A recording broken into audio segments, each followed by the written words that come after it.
And Hey Dad with you from Radio Row, Hoover, Alabama. Day one of SEC Media Days. Michael Borky along as well. And Peter Burns from the SEC Network jumps in. Before we get to the football stuff. You're so good at this, by the way. Thanks, man. Like, it's just so silky smooth. Like, when I grow up, I want to be Richard Cross. I mean, that was ridiculous. Like, just, hey. I mean, it was just like the perfect inflection. Like, I'm just along for the ride. Well, we always do that, Brian. But no, I'm just. But seriously. 2-on-1. Hey, no, already, listen. He paid me $20 to say that. So. I believe that. There we go. It's cross money. Yeah, of course. Have you paid off the tab at Ben 512 yet? No. The cheese fries, though, have that's what's costing me so much. Yeah, I was just talking to Larry Templeton. Ben 612. Ben 612. I'm sorry, yeah. 612. Yeah, 512 would have been 100. Yeah, if you've been 512, that would have been Austin, Texas. That area there you code. go. So there you go. I was just talking to Larry Templeton, of course, in the league office, and he's such a Mississippi State guy and back in the days, and just I told him, and even reliving that gave me goosebumps. Like, just that run that State had, the fans that were out there, and just to see what that title meant to that fan base was just super cool. So we did the show the Friday of the National Championship Parade. When they got okay, home. Yeah. We did it on the patio right outside of 612. Listen, cool. I told the SEC Network, I'm like, send me. Legitimately you were trying to get send me. Go play golf. Well, yeah, I want to go play Mossy Oak in Old Waverly. But, I mean, however. But there's a parade, too. In between, I would have done the parade. I mean, to pay it off. But, I mean, yeah, just it looked as awesome as probably that run was, especially for that State fan base. So. I think we're all excited to have football season back.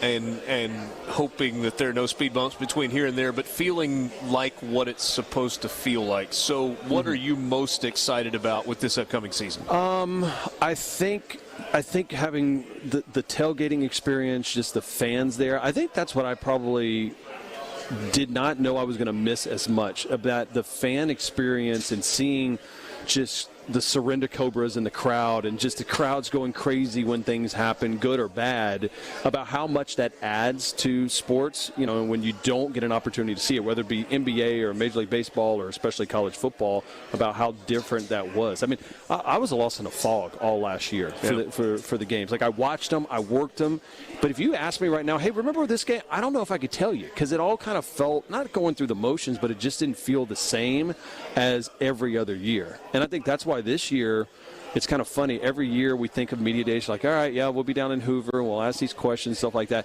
And like everybody, this year is like, hell yeah, I'll be there. Like, I can't wait for media days because, frankly, we missed it. And it's a big class reunion as we get to talk ball this time of year.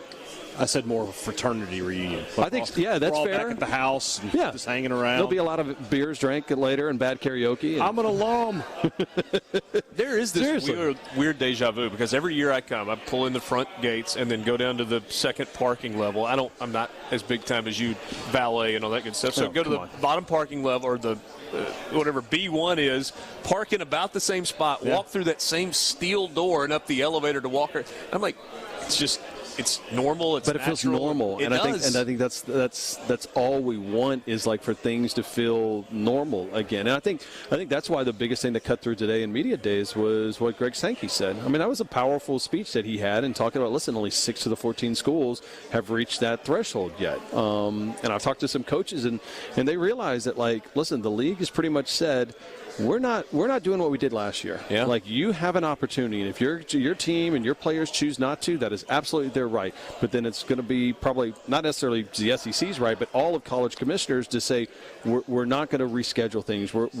You have an opportunity to not have to do this testing if all of your team is reached these thresholds. And I think it's kind of shocking that not that many teams are up on that threshold yet. And it's interesting to me that like old discipline conversation, you could either use a carrot or the whip. Yeah. And they're kind of going with the carrot route, but it may end up feeling like the whip. Like, look, I mean, if you do what you're supposed to do, you just get to live life as normal. And if not, and I think we're going to see in the next 2 weeks to a month as camps start, I think we're going to see schools throw incentives out for players. Yeah, I am interested to see that, or is it going to be the opposite of the fact that, I mean, if you look at kind of the numbers that are starting to spike everywhere right now, it won't be necessarily, and again, I talk about this to a certain extent because we've talked about it so much over at ESPN and SEC Network and about it's not necessarily how many of the cases are out there, it's how bad this gets, like the hospitalizations. And that's really what was, such a sticking point last year of, hey, there's real things going on in the health community. You're just going to play football. And so I think that's the big thing. It's like this thing's not going to go away. So how can you make it safer for everybody? And I think the players now are understanding, hey, if you want to get on a plane and go to this road trip and be able to play, you're probably going to have to be vaccinated. You're not going to get that opportunity, and that's a decision they're going to have to make. Yeah, I mean, I think that's where this ends up is at least for games not in your home stadium.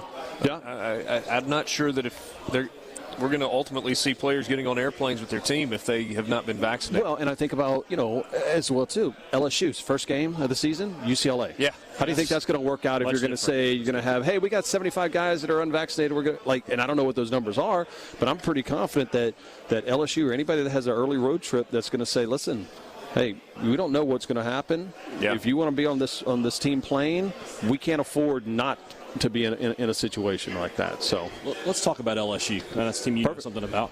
Yeah. I think they're sort of the featured team today, and obviously, a lot of reasons for that. Where is LSU for you right now? What was the outlier? Was 2019 the outlier, or was 2020?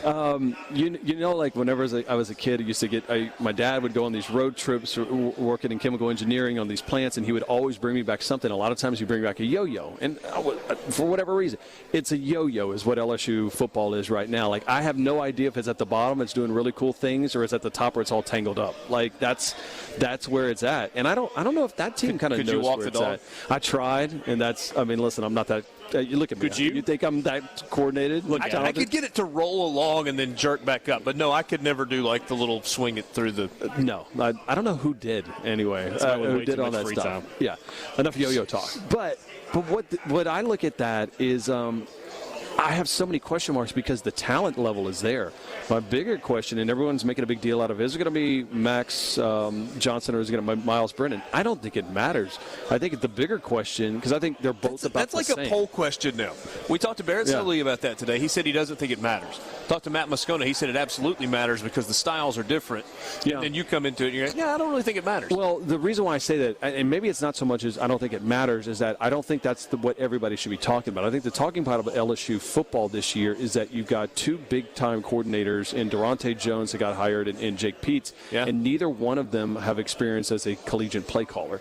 And I don't know how you have a successful season that's consistent and right off the bat with having guys who have never called plays on that level. Now, what the hell do I know? I played NCAA football on Xbox and PlayStation. But when I talk to Gene Chiswick and the guys that have been there before, they're like, you don't understand how hard that is. Like, so Chiz tells a great story about how in some of his spring balls, he would let one of the coaches call a series and stuff like that. And he goes, the coaches would come back to be like, Coach, I don't want to do that anymore. We're good. Like, I was freaked out in one spring series, much less calling it in SEC football right off the bat. So that's my biggest question mark for LSU. Which that's pretty incredible. It gives you a little insight as to how special it is to have somebody that can get into that rhythm calling plays. And like what Dan Mullen does. Like I'm going to, he's no longer just the CEO, but I'm going to call plays. Or what Lincoln Riley, and I mean, it's highly impressive what those guys can do. 2 minutes left. Give me the thing that you are most interested in about Ole Miss and the thing that you are most interested in about Mississippi State. The thing I'm most interested about Ole Miss, I mean, it's so cliche, but what the defense is going to look like. It like just give me a heartbeat at that point. I know that's the easiest thing to say, but also I want to see if we talked about Levy in this offense.